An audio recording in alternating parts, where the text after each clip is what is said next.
21 વણઝારા અને 11 બળદગાડા લઈ રાણાજી મુખી રાજસ્થાનની ધરતી છોડી ધંધાર્થે નીકળ્યા। સાથે માતા મેલડીનો પવિત્ર કરંડિયો છે। મુખી કહે છે, ચિંતા ન કરશો, દેવી આપણી સાથે છે। ઉપર આભ ને નીચે ધરતી, મેલડીમાં જે દિશા સુઝાડશે ત્યાં આ વણઝાર જશે। રાત પડે ને બળદ છોડાય ત્યારે રાણાજી મેલડી માનો કરંડિયો પોતાની છાતી પર રાખી ઓઢી જાય। માતાનો આદેશ હતો, વણઝારા, મારો કરંડિયો ક્યારેય ધરતી પર ન મૂકતો, નહીતર હું ત્યાં જ રોકાઈ જઈશ।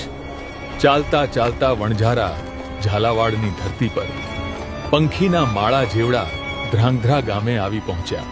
ગામના તળાવ કિનારે 7 લીમડા નીચે આરામ કર્યો અને રાણાજી કરંડિયો છાતીએ રાખી સૂઈ ગયા। અડધી રાત્રે મેલડીમાં સપનામાં આવ્યા, રાણાજી, મને ક્યાં સુધી ભટકાવશો? હવે ક્યાંક તો વિસામો આપો। બીજા દિવસે ગામમાં કામ મળી ગયું। 10-12 દિવસ ત્યાં જ રોકાવાનું નક્કી થયું। રાણાજીએ વિચાર્યું, કરંડિયો રોજ ક્યાં ફેરવવો? તેમણે 3 પાંખવાળા લીમડાની વચ્ચોવચ્ચ માતાને પધરાવ્યા। કામ પૂરું થયું। હવે વણઝારાએ કચ્છ તરફ પ્રયાણ કરવાનું નક્કી કર્યું। મુખી કહે, અત્યારે માનો કરંડિયો અહીં રહેવા દો, પાછા વળતા લેતા જઈશું। કચ્છમાં તો ધંધો જામ્યો।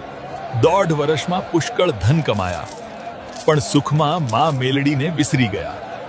પુષ્કળ કમાણી સાથે વણઝારા સીધા રાજસ્થાન પહોંચ્યા, પણ ધ્રાંગધ્રા આવવાનું ભૂલી ગયા। ઘરે પહોંચતા જ દીકરીઓએ પૂછ્યું, આપા, 5 વર્ષે એ આવ્યા છો, અમારી મેલડીમાં ક્યાં છે? એમને વધાવા છે।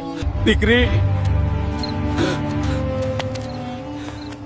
હું વિદેશી માર્ગે દેવીને ભૂલી ગયો છું। સવારે વણઝારા રડતા મુખે પાછા આવ્યા, પણ મોડું થઈ ગયું હતું। માતા ત્યાં જ સ્થાયી થઈ ગયા હતા। તે જ રાત્રે મેલડીમાં સપનામાં આવ્યા, વણઝારા, ગરીબીમાં છાતીએ રાખતા હતા ને ધન આવતા રઝળતી મૂકી દીધી। હવે હું તમારી સાથે નહીં આવું। હવે તો હું આ ધ્રાંગધ્રાના પાદરે જ બેસણા કરીશ।